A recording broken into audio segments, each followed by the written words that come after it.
Well, hello there, ladies and gents. I'm Tammy Tipnewski, in case you've forgotten, because I know it's been a long time since I've posted a video. But listen, I haven't even had time to watch YouTube, let alone make a video to post on my channel for YouTube. It's been absolutely insane. You guys, my channel was hacked. It was crazy what happened. So if you want to hear that story, please hang with me to the end of the video because I know not everybody wants to hear my personal private crap. So I'm going to save that to the very end. In this video, what I'm going to do is walk you through my workflow with Lumafusion. A few weeks ago, I'd gotten an interesting comment from someone saying that they liked Lumafusion, but the reason they weren't going to buy Lumafusion was because they were upset with the fact that you could not upload your thumbnail at the same time that you were uploading your video. That happens to be true with a lot of different editing softwares, not just Lumafusion, and not just some of the more inexpensive editors either. I think it's even true of Final Cut Pro. So what I'm going to do is walk you through my workflow, show you the workarounds that I use to prepare my video before it goes live on YouTube. So let's go ahead and jump right on into it. Before we get started, let me just say right off the bat, this is my workflow. It's what I've been doing for months. It may not work for you. You might think I'm taking an additional step you don't agree with. That's fine. But this is how I work with Lumafusion, getting everything into YouTube. So let's pretend that this is a finished project, okay?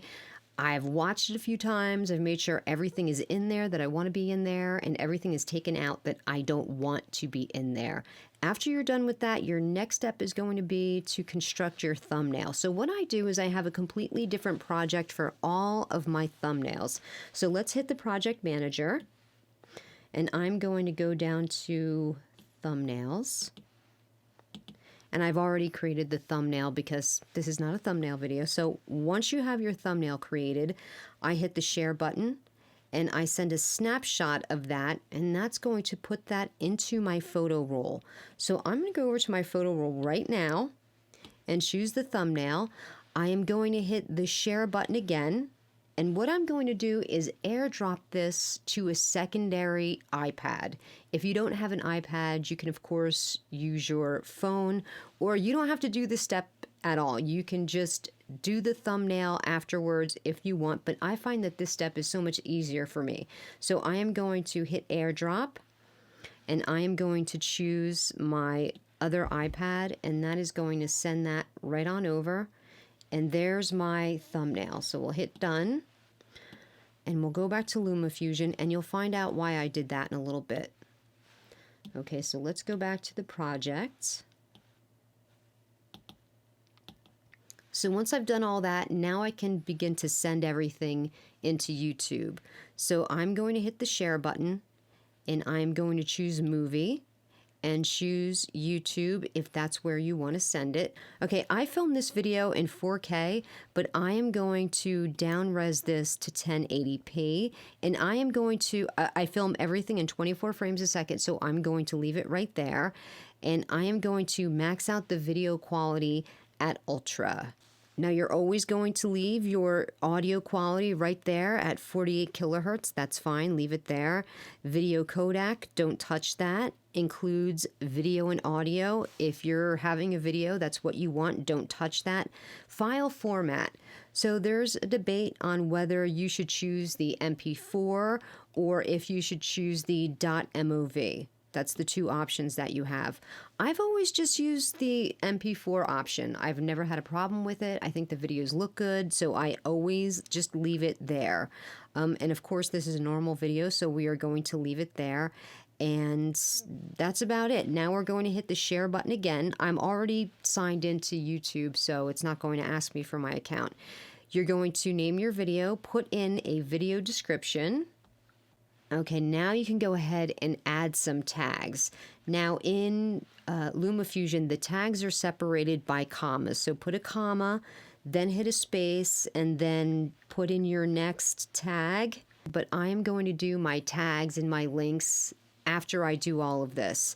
Now, most importantly, with the privacy, what I want you to do, it normally is on public. What you should do is put it on private. This way, when your video is done being uploaded from Lumafusion. If you've not finished with your links or your tags, this is going to keep it private until you launch it publicly. This way everything is in order before it goes public. So let's hit the share button, and that is going to begin the upload process. So this first little pie is going to say writing movie, and it's going to circle once around.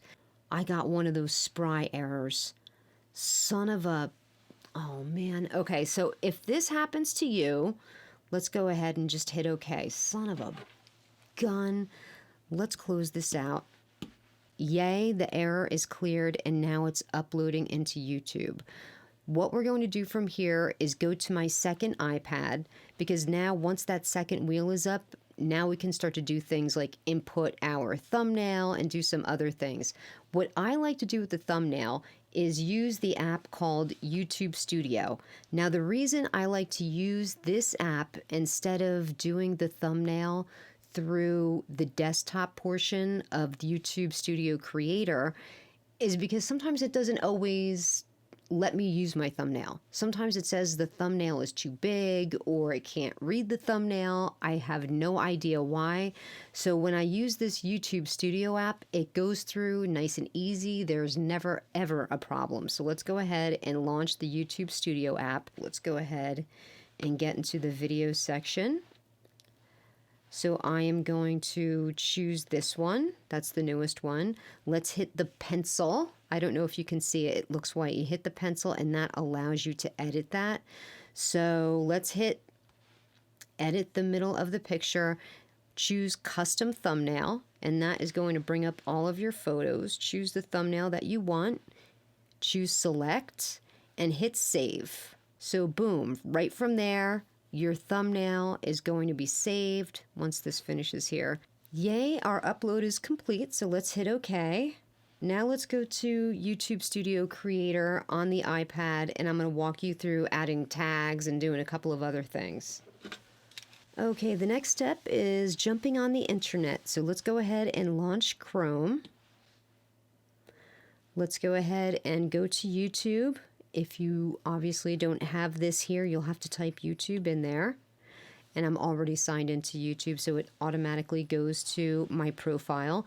Now, if we want to change things around here, manage our channel, let's go ahead and request a desktop site. This is only for iPads, by the way. If you're on a desktop site, this is one step you won't have to take. Go ahead and hit the three dots in the corner, scroll down, and hit Request Desktop Site. So let me go ahead. Once that's all booted up like that, go to your profile and go to YouTube Studio. And that is going to bring up your channel and everything you've got going on. So let's go to videos. And here is the video that I did. So let's go ahead and double tap that. And there's the thumbnail that I did. Here's where we want to begin to fill out all of this stuff so that we can get it done and uploaded. So the first thing that I want to do is I want to take care of this description part. What I'm going to do to make this really easy is just go back to one of my other videos, this one right here, double tap on that, and I'm going to copy and paste my links from here because they're all going to be the same. So I'm going to start from Lumafusion. I do have a link if you want to download Lumafusion. It's always in the description, but I'm not affiliated with Lumafusion. I don't get a kickback from Lumafusion.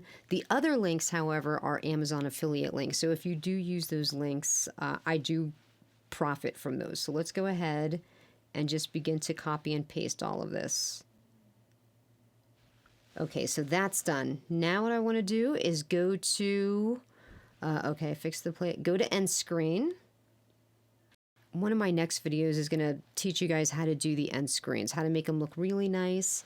Now let's go to monetization.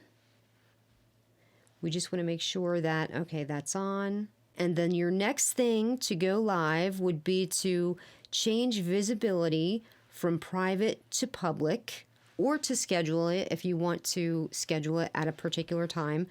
And then you would just hit save. And once you hit live, then your video is going to be live. Now, being that I had to talk you through this each step of the way took a little longer than normal, but usually once you start doing this, you have a workflow down. It takes minutes. It's longer waiting for the video to upload through Lumafusion than it ever is to go through all of these different, upload workflows.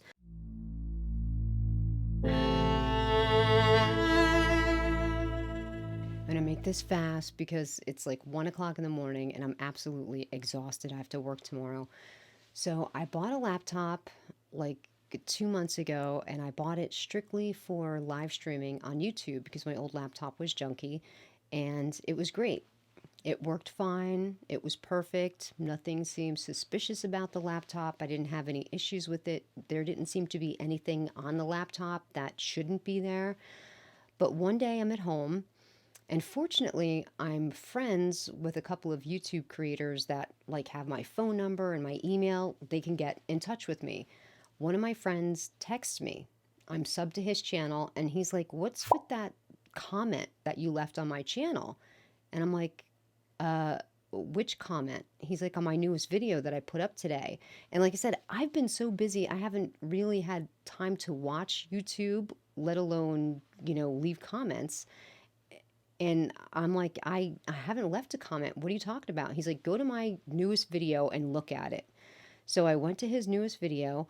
I'm scrolling through the comments, and there's a comment from me. There's my little bubble picture with my name and this really strange comment, like not bordering on misogynistic. It was a misogynistic comment. And now I'm in freak out mode because I know now this is not me.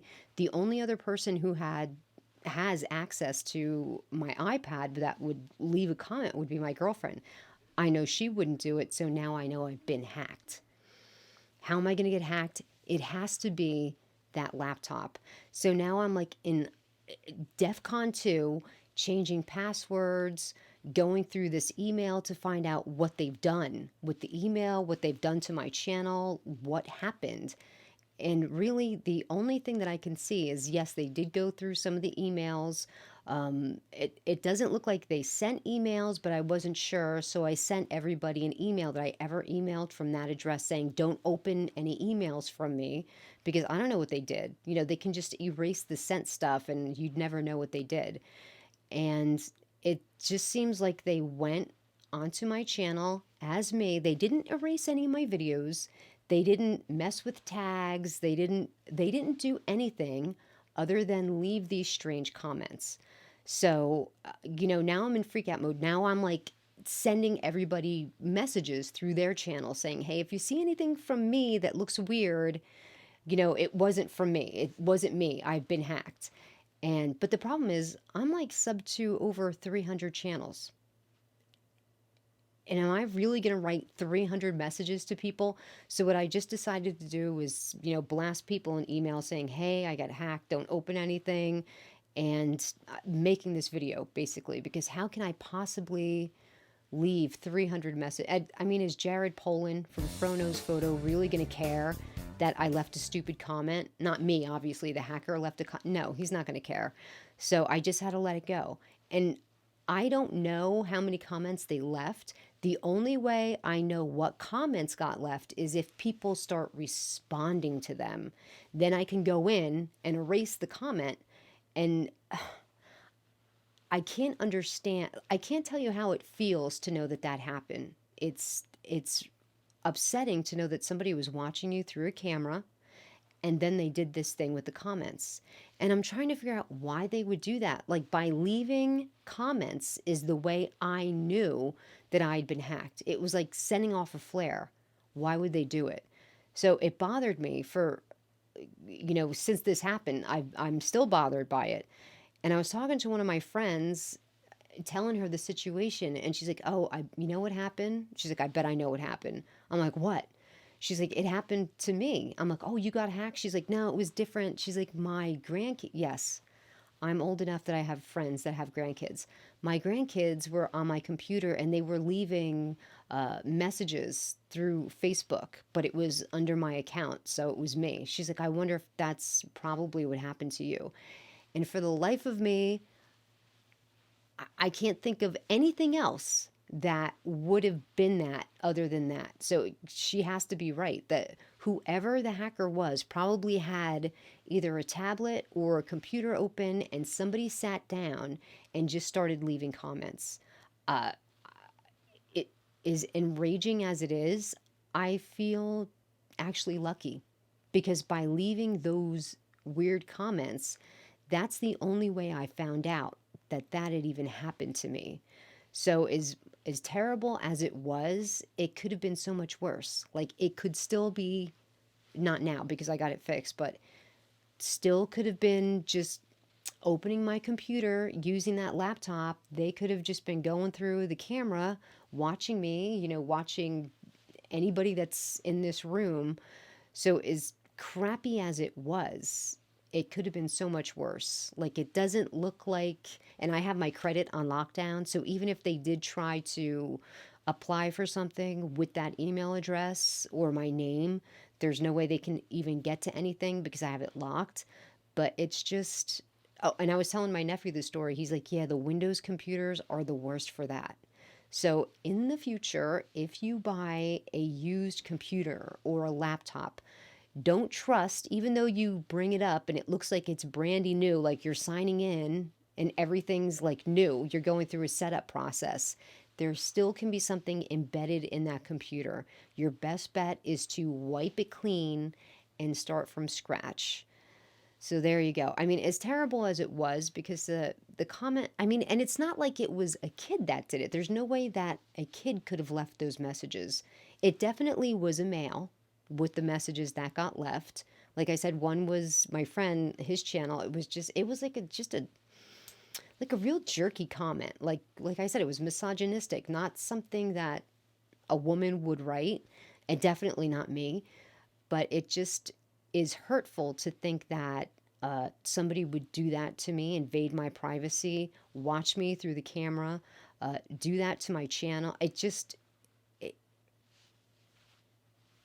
and as angry as I am about that, I'm lucky that I found out when I did. So that's it. That's my story. Oh, and by the way, my nephew graduated college, valedictorian.